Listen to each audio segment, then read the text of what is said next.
김태년 원내대표가 재산세 인하를 정부에서 이제 추진하는 방향으로 검토 중이라는 인터뷰를 했습니다. 결론적으로 그 방향은 옳지 않다, 이런 말씀 좀 드리도록 하겠습니다. 오늘 머니투데이 보도에 따르면 더불어민주당 김태년 원내대표가 공시지가 현실화로 인한 재산세 부담 경감을 위해 세율 조정과 환급 등의 방법으로 재산세 인하를 검토 중이라고 합니다.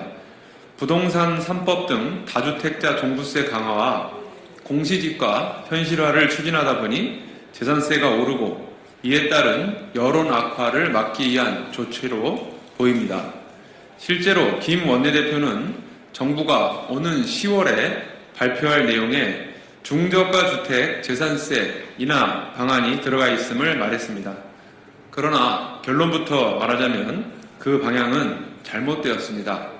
재산세는 원래 계획대로 OECD 수준에 걸맞게 선진화해야 합니다. 우리나라의 보유세 실효세율은 실제 부동산 가격의 0.16%로서 OECD 평균 0.33%의 절반밖에 되지 않습니다. 이는 문재인 대통령을 포함해서 모두가 개선해야 한다고 말하는 내용입니다. 또한 우리나라의 공시가격 실거래가 반영률은 아파트는 69.0%, 단독주택 53.6%, 토지 65.5%밖에 되지 않아서 재산세가 매우 낮게 책정되고 있는 상황입니다. 이런 실정에서 재산세 인하부터 검토하다니 조세 정의와는 거리가 먼 발상입니다.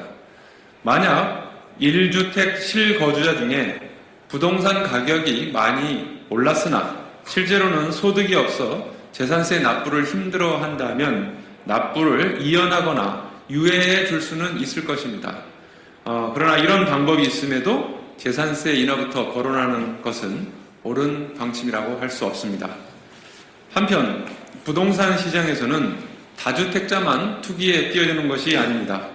1주택자도 갭 투자 등 다양한 방법을 통해 부동산 투자에 뛰어들고 있는 실정입니다.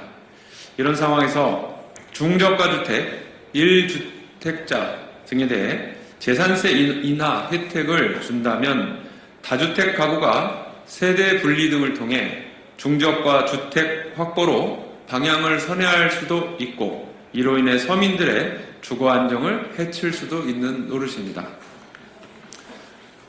어제 서울시 구청장 협의회 소속 24개 구청장들은 정부가 검토 중인 1주택 소유자 재산세 감면 방침에 반대 의사를 표명했습니다.